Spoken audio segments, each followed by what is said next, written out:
జ్యోతిషాస్త్రరీత్యా ద్వాదశ రాశుల్లో 11వ రాశి అయినటువంటి కుంభరాశి మిత్రులారా, మీరు ధనిష్ట నక్షత్రం 3, 4 పాదములు, శతభిష నక్షత్రం 1, 2, 3, 4 పాదములు, పూర్వభాద్ర నక్షత్రం 1, 2, 3 పాదాలకు జన్మించిన మీరు కుంభరాశి వారిగా పరిగణించబడుతున్నారు.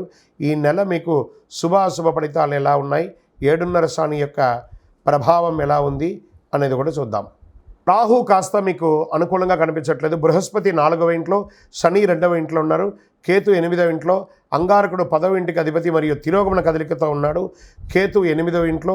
చేపట్టిన పనిలో అవరోధాలు ఉన్నప్పటికీ నిదానంగా పూర్తి చేస్తారు. సంఘంలో పేరు ప్రతిష్టలకు లోటు ఉండదు. చిన్ననాటి మిత్రులతో విందు వినోదాల కార్యక్రమాల్లో పాల్గొంటారు. ఇంటిలో వివాహాది శుభ కార్యక్రమాలకు ఏర్పాట్లు చేస్తారు. తెలివితో కొన్ని వివాదాల నుంచి గట్టెక్కుతారు. తొందరపడి వ్యాపారంలో ఇతరులకి పార్ట్నర్షిప్ ఇవ్వకండి, దానివల్ల నష్టపోతారు. గృహమునకు శుభకార్యాలు చాలా అద్భుతంగా ముందుకెళ్తుంది. కలిగిన సమాజంలో కలిగిన వ్యక్తులతో పరిచయం పెరుగుతుంది. వ్యాపారాలు క్రమక్రమంగా అభివృద్ధి అవుతుంది. ఉద్యోగంలో ఆశించిన మార్పులు ఉంటాయి. అన్ని రంగాల వారికి ఒత్తిడిలు తొలగిపోయి కాస్త మీరు బ్రీత్ వస్తుంది. అన్ని రంగాలు వాళ్ళకందరికీ బ్రీత్ వస్తుంది. ఆరోగ్య విషయంలో అశ్రద్ధ చేయడం మంచిది కాదు. మీకు శస్త్రచికిత్స కూడా అయ్యే అవకాశాలు ఉన్నాయి. ఆర్థిక పరిస్థితి మెరుగుపడుతుంది. నూతన వ్యక్తుల పరిచయాల ద్వారా సంతోషం కలుగుతుంది. ఆస్తి క్రయ విక్రయాల్లో సమస్య తొలగిపోతుంది. కోర్టు కేసు ఏమన్నా ఉంటే కలిసి వస్తుంది అని కూడా. అన్నదమ్ముల మధ్య వాదోపవాదాలని మానుకోండి. వీలుంటే సైలెంట్గా ఉండండి. వృధా ప్రయాణాలు చేయకండి. ధనపరంగా ఇబ్బందులు తప్పదు. ఆరోగ్య విషయంలో శ్రద్ధ అసలు వహించకండి. గృహ నిర్మాణం ప్రారంభించే అవకాశాలు ఉన్నాయి. విద్యార్థులకు ప్రోత్సాహకరంగా ఉంటుంది. విలువైన గృహోపకరణలు కొనుగోలు చేయడంలో నాసి రకాన్ని కొని ఇబ్బంది పడకండి. అనేక రూపాల్లో పెట్టుబడులు పెట్టే అవకాశాలు ఉన్నాయి. ధనం వ్యర్థమయ్యే సూచనలు కనబడుతున్నాయి, జాగ్రత్త. తొందరపాటు దేనికి కూడా పనికిరాదు. విశ్రాంతి కోసం ప్రయత్నించండి.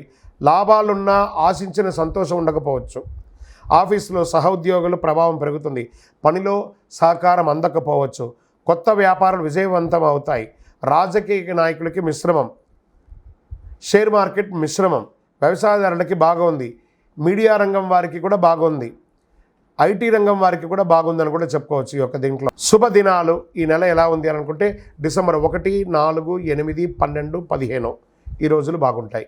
చంద్రాష్టమం డిసెంబర్ 22 నుండి మధ్యాహ్నం 12:55. డిసెంబర్ 25 1:51 వరకు ఉదయం తెల్లవారుజామున జాగ్రత్తగా ఉండాలి. ఈ 2.5 రోజులు. అదృష్ట సంఖ్య 1, 7, 9. పూజించవలసినటువంటి దైవం సుబ్రహ్మణ్య స్వామిని ప్రార్థన చేయండి. దుర్గా అమ్మవారిని ప్రార్థన చేయండి. హనుమాన్ చాలీసా పారాయణం చేయండి. హనుమత్ దీక్ష లాంటిది ఏమైనా తీసుకోండి. అతి శక్తివంతమైన కరుంగాలి మాలను ధరించండి. ఆరోగ్యంగా ఐశ్వర్యంగా ఉంటారు. ఏ దోషమైన తొలగిపోతుంది. మీ వయస్సు ఎంత ఉందో అన్ని సంఖ్యతో దీపం వెలిగించండి. మీ యొక్క ఇంటి ఇలవైపు దగ్గర విజయోస్తు.